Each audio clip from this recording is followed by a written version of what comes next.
și am venit să vizităm Acropole. Practic a luat viață teatru aici. Că de acolo venețienii au tras cu tunul în Partenon, în templu. Noi acum venim ca oile aici. Nici nu știm de ce venim. Dar arată impresionant aici intrarea. Deci efectiv n-ai unde să calci de câtă lume e. A redus practic Partenonul la ruine. Putem spune că în momentul de față ne aflăm în locul unde s-a născut democrația. Turnul Vânturilor, care se zice că ar fi prima stație meteorologică din lume. Dacă vreți să veniți gratis și să aveți o panoramă frumoasă asupra Atenei. Atena, capitala Greciei, este un oraș care îmbină perfect trecutul antic cu prezentul modern și vibrant. În episodul de astăzi, veniți cu noi să descoperim un pic din istoria Greciei și să vizităm cele mai iconice locații ale Atenei antice, Acropole, Partenonul și Agora antică. Vom explora împreună aceste monumente impresionante și vom afla povești fascinante despre civilizația care a pus bazele culturii occidentale.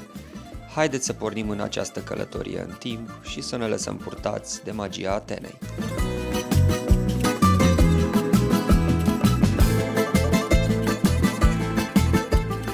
Dacă vă plac filmulețele noastre, nu uitați să vă abonați la canalul nostru, este gratis, iar pe noi ne ajută foarte mult.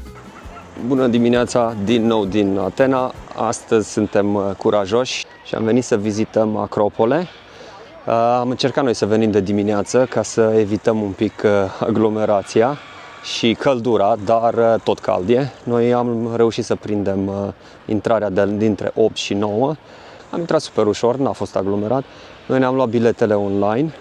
Aveți practic opțiunea să luați fie să vizitați Acropole și slopurile, adică ce e pe lângă Acropole, Teatrul lui Dionisis și ce mai e, sau mai aveți opțiunea cu 30 de euro în care aveți Acropole, slopurile și cred că în total sunt 7 edificii, 7 atracții. Noi am optat pentru a doua versiune și probabil că astăzi o să facem ceva pași, așa că țineți-ne pumnii. În general, cel puțin eu, când mă gândeam înainte și îmi zicea cineva de Acropole, îmi imaginam că e templul de sus, practic.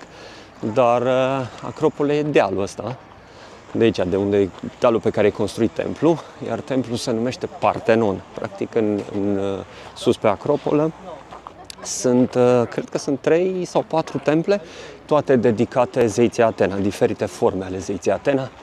Cu mitologia greacă e un pic complicat. Dar, da, cam asta este sus și abia aștept, sincer, mie îmi place istoria, așa că abia aștept să merg să le vedem.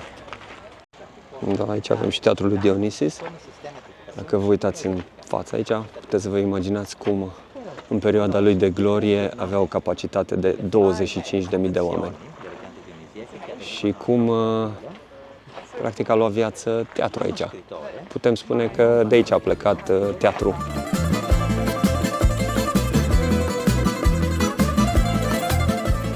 Spre deosebire de primul teatru la care ne-am oprit, ăsta e făcut de romani în secolul II după Hristos, deci un pic mai nou, dacă putem să-i zicem așa. Și mă gândesc așa cum își trăiau ei viața, cum aveau viața socială. Dacă stai așa și pui în comparație, e mare diferența și că și noi acum ne strângem pe stadioane de fotbal, pe stadioane de handbal, pe tot cam același lucru facem. Și urmărim diferite evenimente. Adică anii au trecut, oamenii s-au schimbat, dar obiceiurile au rămas la fel. Da, cum arăta înainte. Teatrul de jos, de aici, de-al Herodes Atticus. Aici nu cred că mai e nimica din zona asta. Pe aici o să intrăm și noi. Primul templu, pe intrarea, și apoi Partenonul aici și celelalte temple în jur. Pe dealul din față, chiar acolo unde se vede edificiul, statuie sau ce-o fi acolo, monumentul ăla, că de acolo venețienii au tras cu tunul în Partenon, în templu, și cam de atunci i-au provocat cele mai mari daune. Așa că să mergem și noi să vedem cum au luat la țintă Partenonul de acolo. Am intrat în aglomerație, s-a cam umplut, cel puțin aici la intrarea pe colină sus, pe platou s-a cam îngrămădit situația. Încercăm și noi să ne străcurăm cum putem. Dar fiecare vrea să-și facă poză, Aia ziceam, imaginează-ți cum era să fii atenian acum 2000 de ani, Cristina, sau mai bine, că ăsta e construit, Partenonul e construit pe timpul lui Pericle, în secolul 5 înainte de Hristos. Cam cum veneau ei aici frumos. Și ce sărbătoare era pentru ei. Noi acum venim ca oile aici. Nici nu știm de ce venim. Venim că vine lumea. Cei mai mulți dintre noi. Efectul de turmă. Și cam asta e, din păcate. Și mă gândeam acum pe unde putem să mergem și noi să scăpăm de... N-ai cum să scapi de aici, de ce e aici în față. De aglomerație, exact. Intrarea asta de aici, Propelea se numește chiar aici, cum intri înăuntru, partea asta de templu, a sărit și-au aruncat-o turcii în aer, că tot la fel țineau depozit de muniție și a explodat din greșeală și cam de acolo i s-a produs cea mai mare distrugere. Turcii, mă rog, otomanii, să nu le zicem turci, că nu erau turci pe vremea aia. Dar arată impresionant aici intrarea. S-a super aglomerat, n-ai pe unde să treci, mă, ce ai?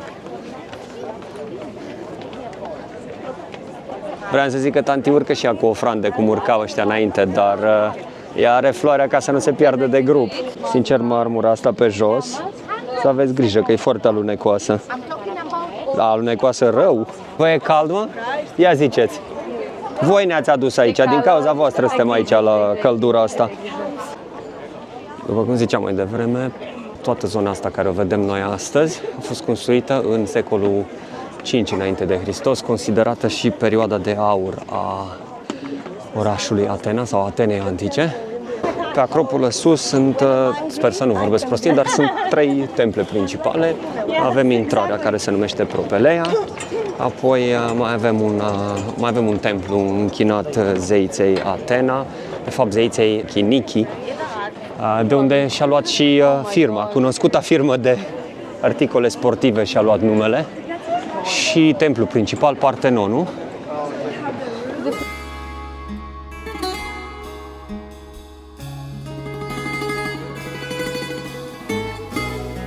Că vedeți diferențele de culoare între marmura veche și marmura nouă, e cum s-a reparat, cum s-au băgat bucăți în toate părțile, acolo cel puțin pe coloana din mijloc se vede cel mai bine cum sunt bucățile de marmură, deci efectiv au reparat traversa. Probabil că în 2000 de ani o să se îngălbenească și bucățile alea și să arate la fel ca celelalte.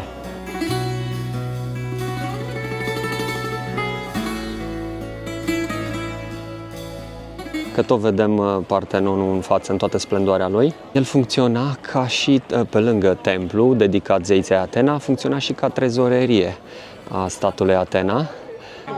Păcat că a mai rămas în picioare doar partea exterioară cu coloanele. Ar fi fost foarte frumos să putem vedea și partea de clădire. Am uitat să menționez, dacă veniți și chiar nu știți nimic despre Acropole, Partenon și templele astea, probabil că cel mai bine e să începeți toată chestia asta de la muzeu. Și de acolo o să vă dați seama un pic cam ce puteți să vizitați. O să fac o scurtă introducere și a istoriei și cum a arătat toată zona asta înainte. Da, și aici menționează că explozia din 1687 a redus practic Partenonul la ruine. Și aici, ca și pe partea, ca și la intrare, unde am văzut grinzile care sunt renovate sau cel puțin aveau bucăți mici de marmură nouă, la fel și aici se vede unde s-au reparat toate coloanele și macaraua în mijloc, care, sincer, nu știu cât durează sau cât de greu e să renovezi toată chestia asta, dar cred că de vreo 30 de ani renovează la el.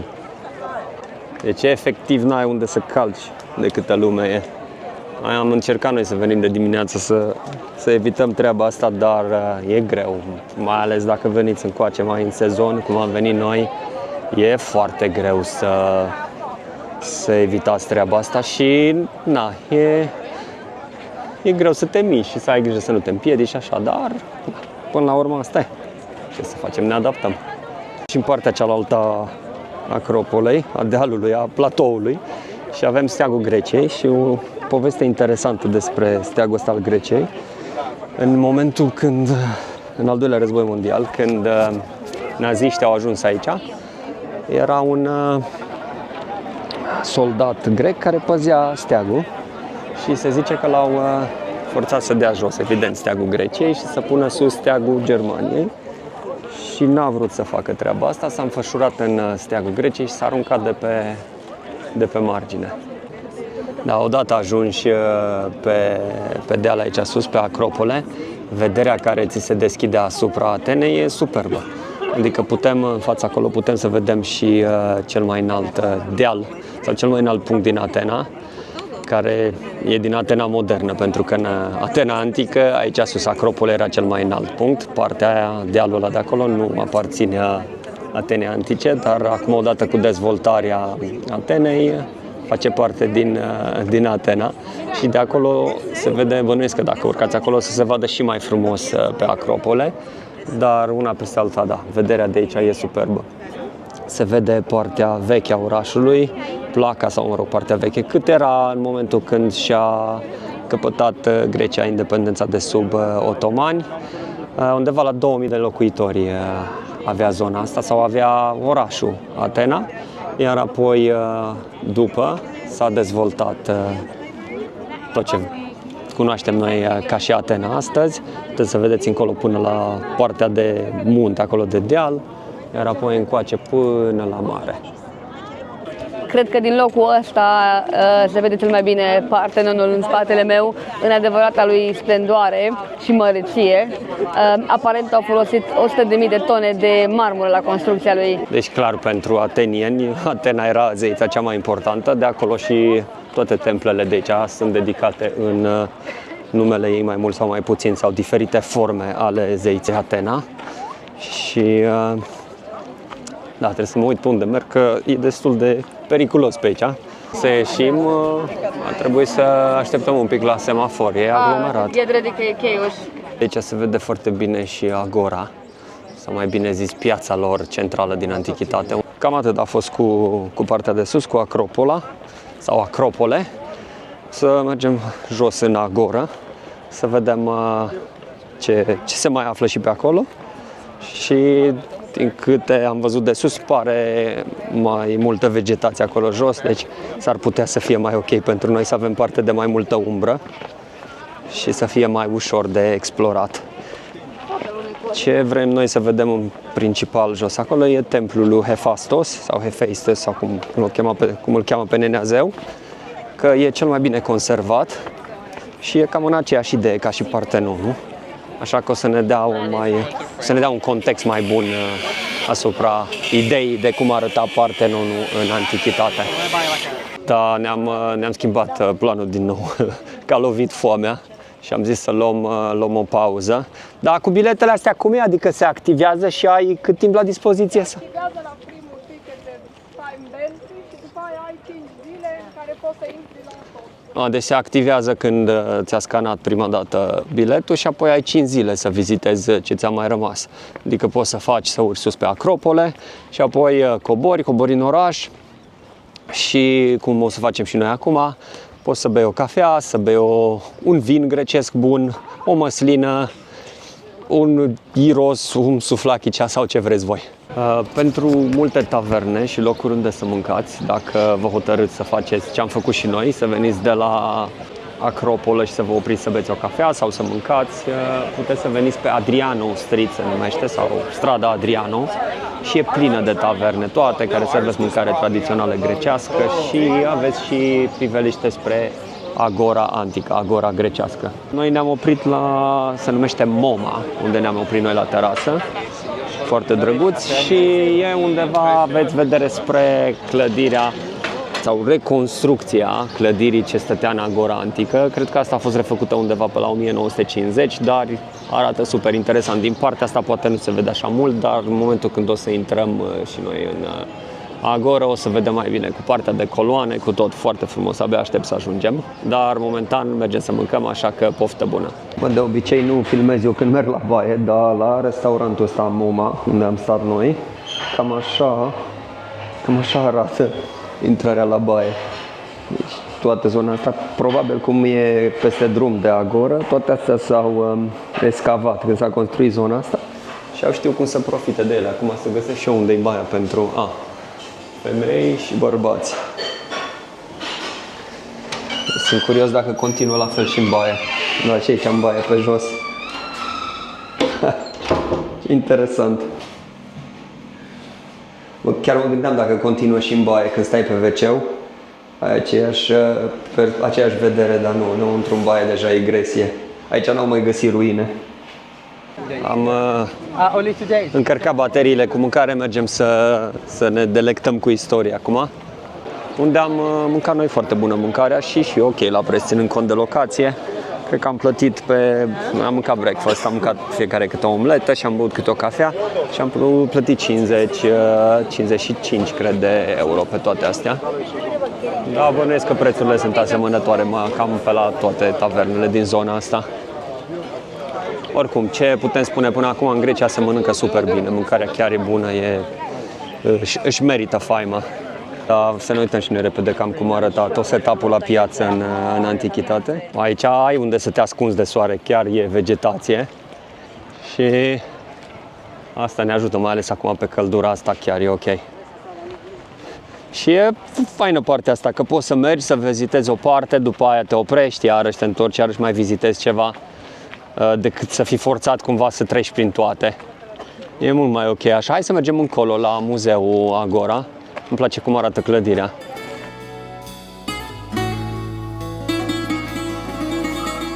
Putem spune că în momentul de față ne aflăm în locul unde s-a născut democrația. Suntem la Muzeul Agora și clădirea asta absolut impresionantă a fost construită în jurul anului 150 înainte de Hristos. Dar ce vedem noi acum nu s-a păstrat. De atunci au refăcut-o în anul 1950 ca să putem avea o idee și astăzi cum arăta pe vremuri.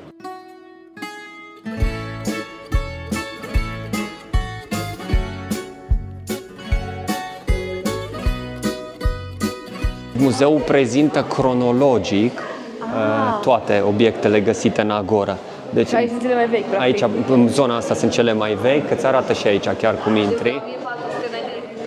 Da, 3009, deci sunt în zona asta noastră unde suntem noi acum, sunt 3200 până la 1100 înainte de Hristos și merg până la 86, 12 după Hristos. Deci perioada romană și bizantină. Deci cum înaintăm, o să vedem exponate din ce în ce mai recente. Astea oalele astea de aici sunt de 3200 de ani. Facem și noi o tură rapidă. Și zona asta în jur de 1000 înainte de Hristos și tot așa continuă.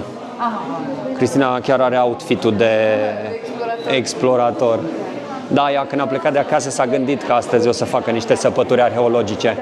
Păi știi că ei cumva și după picturi și după forma oalelor, arheologii stabilesc perioada de când sunt făcute, că era o chestie cu straturile de pământ, cât timp s-au adunat și ce tip de sol era, la fel ajută să identifice perioada și cu oalele. De aici ne apropiem secolul 3-1 înainte de Hristos. Aici suntem după Hristos. Da, și cam asta e.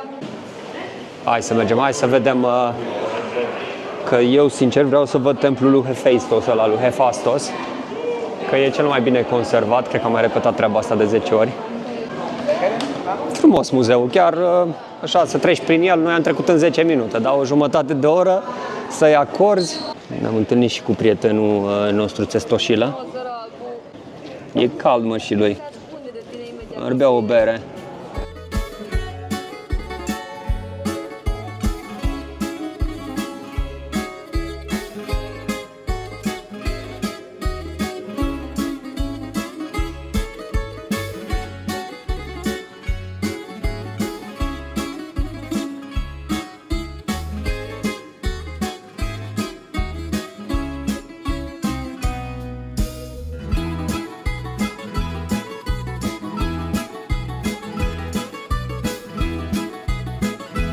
Dacă vreți să vedeți cum arăta Partenonul înainte să ajungă în situația actuală, veniți în Agora și vizitați templul lui Hephaistos și vă dă o perspectivă mult mai bună asupra clădirii și, dacă nu mă înșel, e și cel mai bine conservat templu din Grecia.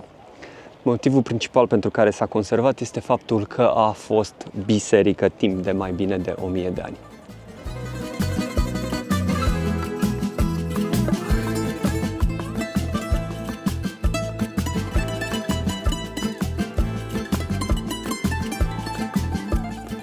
Știi cum e templul ăsta? Pe căldura asta, jos pălăria.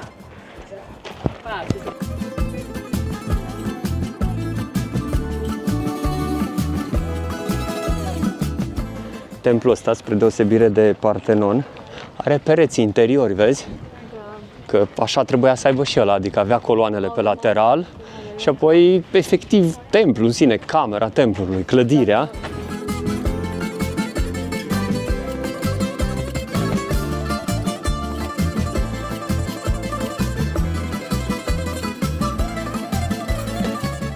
Am terminat, nu știu dacă mai e ceva ce mai vrem noi să vedem în Roman Agora. Cel mai impresionant, sincer, e templul lui Hefastos și muzeul Agora. Rest mai sunt niște ruine pe aici pe acolo, mai e o biserică bizantină mai sus, dar în mare cam astea sunt. Noi am stat undeva la o oră aici, cred că mai mult am stat că am făcut poze, dar cam așa, undeva la o oră. Acum depinde de cât de iubitori sunteți de istorie, dacă vreți să vedeți fiecare lucru, dar în mare cam astea două lucruri sunt cele mai importante aici, cel puțin din punctul nostru de vedere.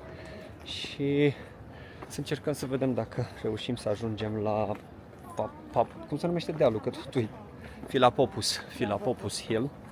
Să vedem și noi de acolo cum se vede Partenonul și cam asta e. O să mai mergem probabil să vedem un pic din Roman Agora și să mergem să mai bem ceva, că e foarte cald.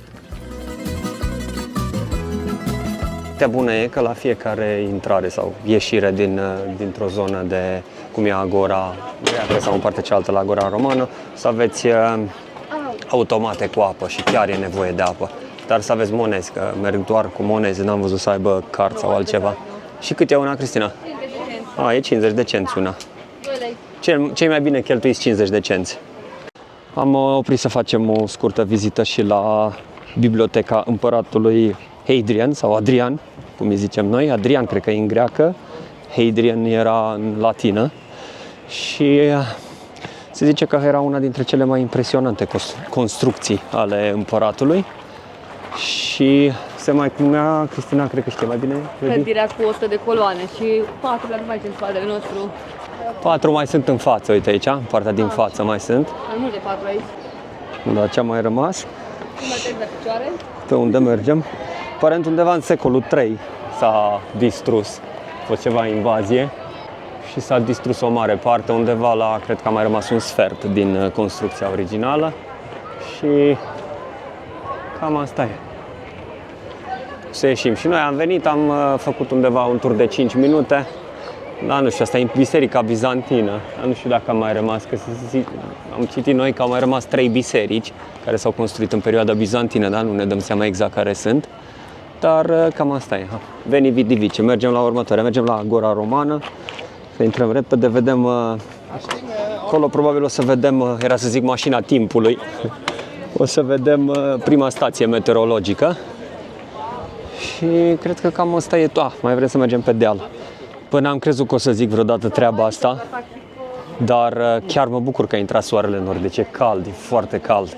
Au avut noroc și au dat un pic nori și s-a mai calmat situația și mult mai ok, mai des, mai de plimbat acum, mai de făcut mișcare și de vizitat, că pe 29 de grade era chiar și cu soarele în cap, era destul de cald. În Agora, în partea cealaltă, ai unde să te ascunzi de soare cât de cât, dar acolo sus pe Acropole, acolo chiar ne-a încins un pic.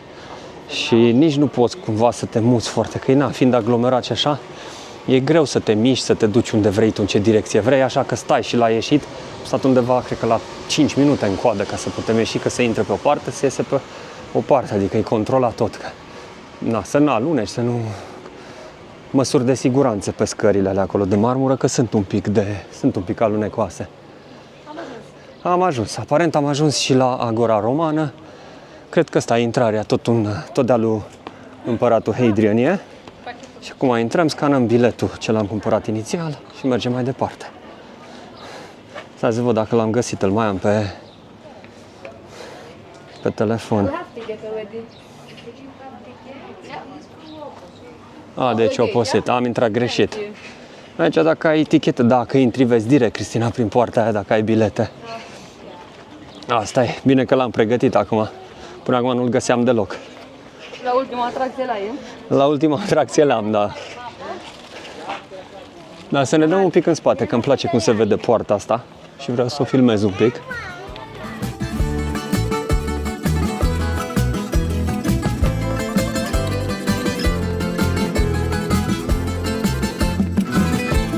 Da, vreau să fac așa un pic la rotund, să vă arăt toată cât de mare e Roman Agora asta. Ce ni se pare nou interesant aici e turnul din față, turnul vânturilor, care se zice că ar fi prima stație meteorologică din lume. Intrați la turn să aruncăm așa o privire să vedem și noi. Dar ce bine s-a păstrat! Cum e, se vede sus, să mutăm așa, se vede sus cum e închisă bolta. Fiecare secțiune, cum e tăiată ca să închide și arcul de boltă, chiar acolo sus. Cum stau toate. Impresionantă tehnica. Am făcut o pauză, ne-am oprit în Placa ca să ne rehidratăm puțin. Așa, mi-au luat niște măsline, niște vin de casă. Stai să gust și eu un pic, să vedem cum e. N-am ce bune sunt. Unde e vinul de casă, Diana? Ce frumos a venit. Și locația vreau să vă arăt așa un pic.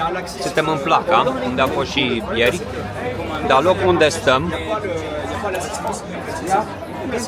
cam unde sunt eu pedepsit aici, sub balcon. Nu știu dacă se vede, măcar nu pot ridica.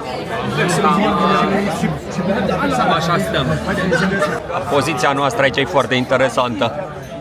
Doar să nu uit când plecăm, să mă ridic și să iau și balconașul ăsta cu mine.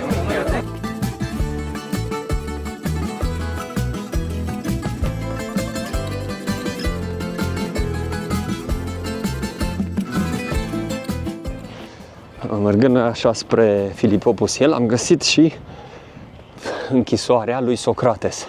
Și am zis să facem așa o scurtă oprire și aici. Și stai așa și te gândești, săracul a fost închis aici și a filozofat el. O fi bine, nu o fi bine, ori fi adevărat zei, nu ori fi adevărat zei.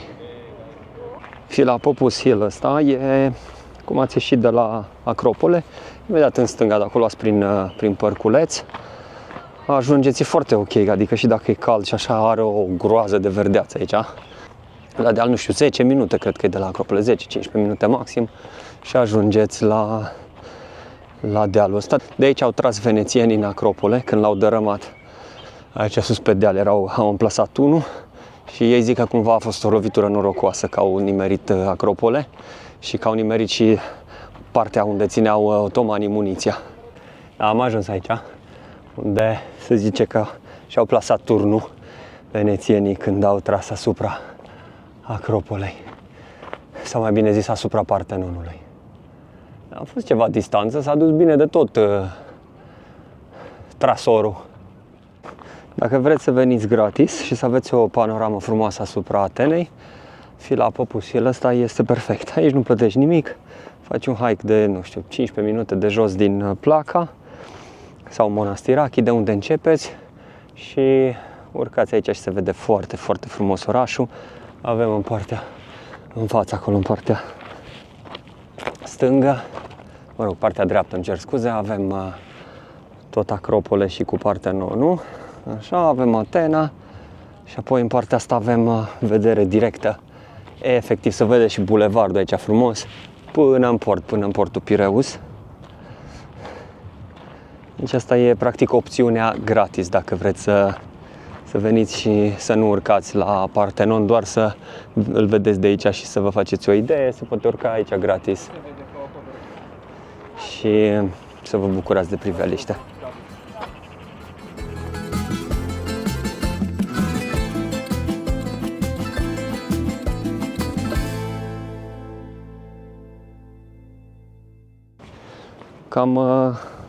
Cam greu la deal, mai frumos e la vale. Noi am făcut tura asta cu toate obiectivele, plus o extra opțiune de Villa Popusiel. Cât ne-a luat? Am ajuns azi dimineața la 8, la 9 am ajuns, pardon, undeva aproape de 9 am intrat și am terminat la 3, cu tot, cu opriri, 4 cu este băut, ora. cu... aproape de 4, cu tot, cu opriri, cu băut, cu admirat, cu citit. Cam o zi și îți rămâne seara ca să te bucuri de taverne. Dacă vrei să stai mai mult, să asculți muzică, ceea ce vom face probabil și noi. Să mâncăm ceva tradițional. Dar nouă ne-a plăcut Acropole, nouă ne place istoria, ne plac ruinele. Acum e păcat să veniți până aici să nu le vedeți, chiar e păcat. Iar de pe dealul unde suntem aici, de pe Villa Popus, vederea către Acropole e absolut genială. Că se vede acum un aici, da, e... Dar se vede tot orașul, se vede adică că încă e plin de lume. da, acolo. încă mai urcă lumea. Se vede încolo, e plin de lume care încă urcă. Că noi ne gândeam că ar fi fost mai bine să luăm de după amiază, că e puțin mai înorat și așa, dar era o coadă acolo la intrare de n-avea nicio șansă, adică sincer mai bine am făcut că am mers de dimineață și e clar mai indicat să veniți de dimineață. În general turiștii nu se trezesc foarte de dimineață, posibil aia mai în vârstă, dar în general nu prea, cred că 11-12 ora turistului. Că în momentul când plecam noi, Atunci se adună. aglomerat. Dar una peste alta, na, e 30 să faci toate, nu e cea mai ieftină chestie, sunt 30 de euro până la urmă, dar din punctul nostru de vedere a meritat. Sunt unele chestii care, n-ai ce să, sunt niște ruine, dar unele sunt super frumoase, cum a fost templul lui Hephaistos ăla chiar mi-a plăcut și Partenonul. Da, cam asta e, mergem să căutăm și noi niște taverne. Ceva să ne răcorim, Și... o limonadă. Exact, și să sperăm că găsim. Sperăm că o să găsim și taverne cu muzică live, că până acum nu prea am văzut. Majoritatea apăreau ca mai pe după amiază, după la 6-7. Și da, asta e.